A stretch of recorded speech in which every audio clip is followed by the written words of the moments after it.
This is Umar for BoxNation in association with Global Next Trade. I'm joined by Frank Warren. It's fight week for your man, Hamzah Sheeraz. We're in the Big Apple here in New York City. The pressure's on for your man here on Saturday. Certainly is. He's in Berlanga's backyard, but we believe in him and we believe that he can do the job. It's a big step up for him. He's not coming up a weight, tested the water first of all. He's gone straight into the deep end. And fighting an undefeated fighter not an undefeated fighter, other than Canelo, an undefeated fighter, but somebody who's quite accomplished himself. But it's going to be a good fight. The zone, I think, are really lucky with this fight. It's going to be a fantastic fight. But I do genuinely believe he has a great chance of winning it. Look, Frank, Hamzah's coming off a fight where you'll admit yourself, he'll admit, it wasn't his best. He's at a new weight now, which might be definitely an advantage for him, but everything's new. It's the first time he's in America, first time with Andy Lee. Is there any concerns about all the changes going into this big fight?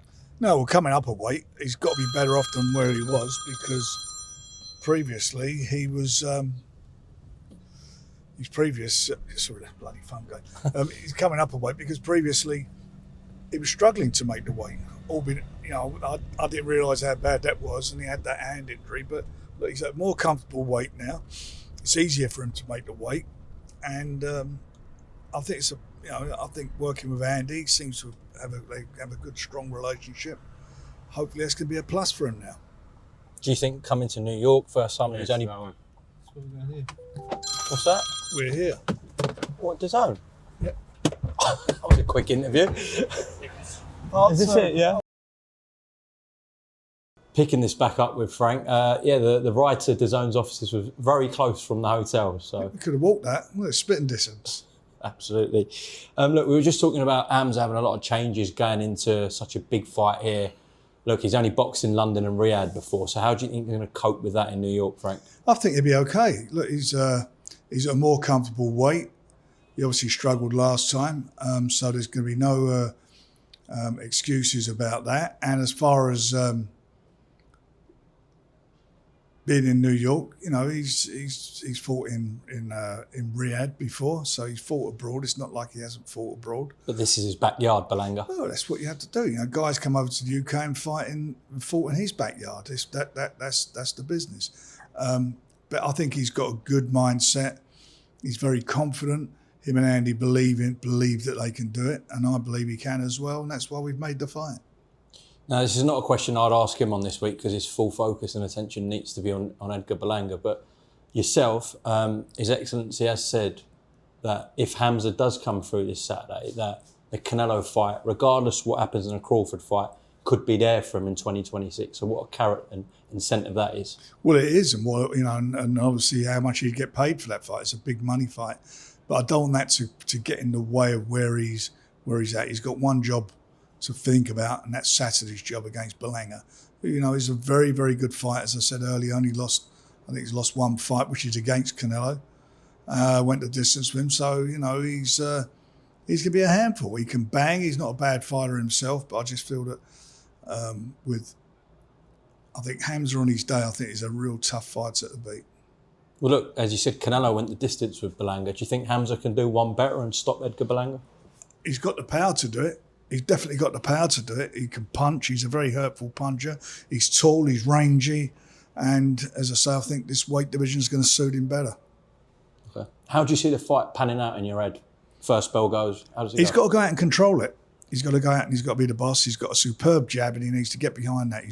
As I say, he's got to use his physical attributes, which is his height, his reach, and unusually for quite a tall guy and a rangy guy, he can fight well on the inside as well.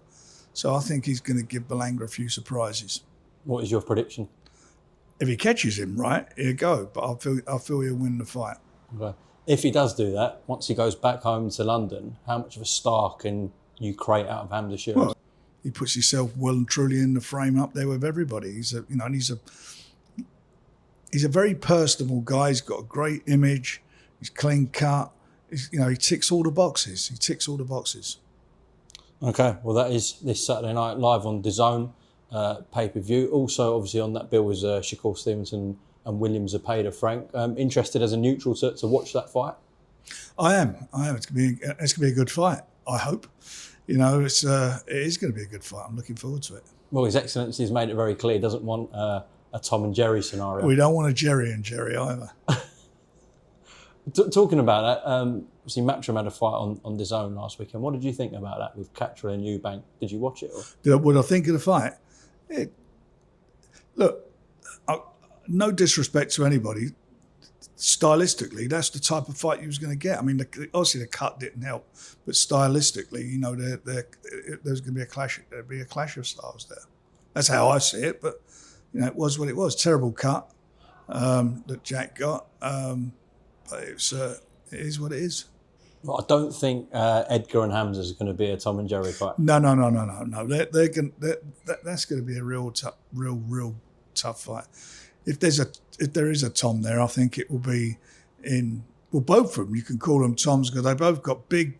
They're like Tommy gun, the firepower that they got between them. They're both big whackers. They can both punch. Yeah, and they're both in the prime of their careers. Correct. They're young. They're not old guys. Yeah, could be a classic. Okay, just away from this, Frank. Disappointing news, obviously, with Anto Cacace. He's out of the Brayford fight. Just talk to me about that.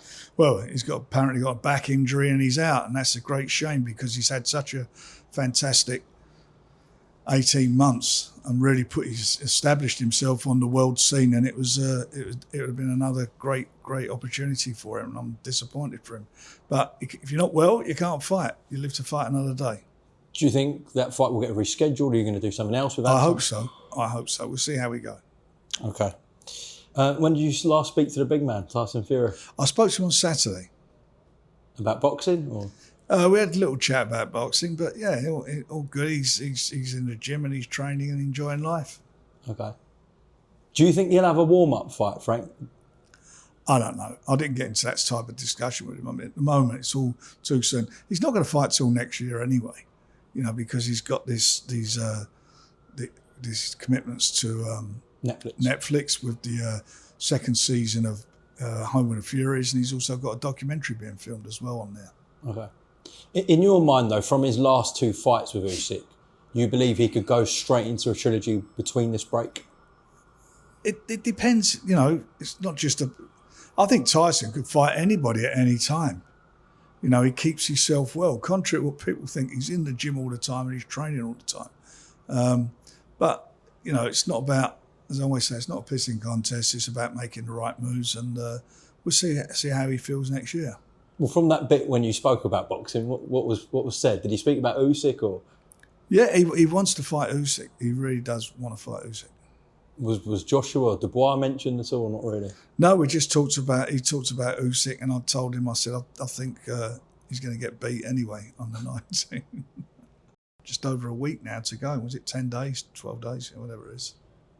Yes, a big 10 days for Queensberry with Hamzah and Daniel. Yeah, and then we're off to the Riyadh season show on the 16th of August with Moses and a few of the guys and Sam. Yeah, we'll come on to Sam Noakes and Anthony Yarde in a sec. But when you look at Hamzah and Daniel, two guys who kind of came through at a similar time with yourself, and you built them on undercards, you've got obviously years investment into them. How much satisfaction does it give you to see Daniel in an undisputed fight at Wembley, Hamzah headlining in New York? A lot, and it's good for them. It's shown that that our faith was justified in them from the beginning, and it shows that it's one of the things that I believe we've been good at really from the start of being involved in boxing, developing and bringing guys through, making the right matches. And they're young men, so they've got a lot going for them. They're not, they're guys who can go on for a few years if they keep winning. Right, you touched upon the November card that was announced formally. That will take place in Riyadh. It's a brilliant card, top to bottom, the 4 fights that were announced. 2, obviously, I want to highlight of your interest. David Benavidez v Anthony Yarde. For however long it goes, that could be an all-out war between them. That's going to be an exciting fight. It will be an exciting fight. They're 2 exciting fighters. It's the old story again, with the styles blending. That's going to be a cracker of a fight. Do you think this is last chance saloon for Anthony? Is that fair or not? Yeah, I do. I think now he's got, he's been to the world twice, give a good count of himself, and should have won the first one against Kovalev. But and he gave Benavidez, Benavidez, he gave him a fantastic fight. I mean, it was a tough fight for it. It's probably one of his toughest fights. But he's in with a good fighter. I don't know whether Benavidez has brought that power up that he has. He doesn't seem to be, I don't think he's brought that. I hope I'm right. He's not brought that firepower up now. So it's going to be interesting because obviously for Anthony, it's his natural weight and it's a strong weight for him. He's got a very good chin, Yarde. He's got a good chin and he can punch. On that bill as well, Sam Noakes and Abdullah-Mason. Good fight. This is a breakout time for Sam Noakes, isn't it? Yeah, but he's done everything that's been asked of him. He's a real warrior. He's got a fantastic work rate, and if Sam Noakes does what Sam Noakes does, he can give this fella a lot of problems. Okay. Just to close off, Frank, the last time I spoke to you about Dennis McCann was at Milo's, where you seemed very unhappy about what's gone on with Dennis. Can you inform me on anything else that's happened with him? What's the latest? Yeah, I mean, I speak to his team and I've spoken to his, and I know what's going on. And basically, they've been asking for a lot of information to be supplied to them because of conflicting so-called evidence that's come through from VADA. For example, when the date of when the receipts that have been provided as evidence that were given to Dennis's team saying when they'd sent the sample for testing was in fact before they even took the test. How does that make sense? That's what we've written and asked them to confirmation, and then they haven't responded. They've sent about 3 or 4 letters on this asking them to explain for an explanation, and they haven't come through. So it's all very, very unsatisfactory, and I'm of the strong opinion that something is not right here. So what's the next point of action? Well, they've written again. I think the next. Well, I hope it doesn't come to. I just hope that all that needs to be done is that they explain how you sent a sample before it got taken. Yeah, which is impossible. So how did that come about? How did you say you sent a batch of 5 samples? I think it's 5 or whatever it is, but in fact, the delivery note said there was 15 samples. So there's a lot of problems there, and that's why it's taking so long. And it's not fair on Dennis. You're innocent till proven guilty. But to get to that stage, you have to follow procedure, and the procedure has to be correct. It's critical. And what I'm seeing at the moment, is the fact that they've not followed the procedure correctly. Okay, well, when you have more information or another update, we'll catch up on that. Just finally, on a more positive note, obviously, as we started off the interview, Hamzah, a big moment for him in New York. Do you want to just send a message to everyone watching this? What can we expect? Look, don't miss this. It's on DAZN on Saturday night. Do not miss this fight. It has fight written all over it. It will be a good fight. The guy is in his own backyard, Berlanga. He can't afford to mess up. He don't want to embarrass himself in front of his fans. And Hamzah's got to go out there and win the fight. He knows he's got to go there and snatch it off of him and put in the performance of his life. So that's what's going to be what it's going to be. Both of them giving their best. And if they both give their best, it's going to be an explosion. And a Hamzah win? Of course. Frank Warren, thank you very much for your time in New York, and I'll see you at the presser. I'll see you there, my son. Live, only on DAZN, July 12th. Ring 3, Berlanga versus Sheeraz and Stevenson-Zepeda. They're in their prime, they're hungry, and they're done being called the future. Berlanga versus Sheeraz, Stevenson versus Zepeda. Ring 3, live, only on DAZN. Buy now at DAZN.com/boxing.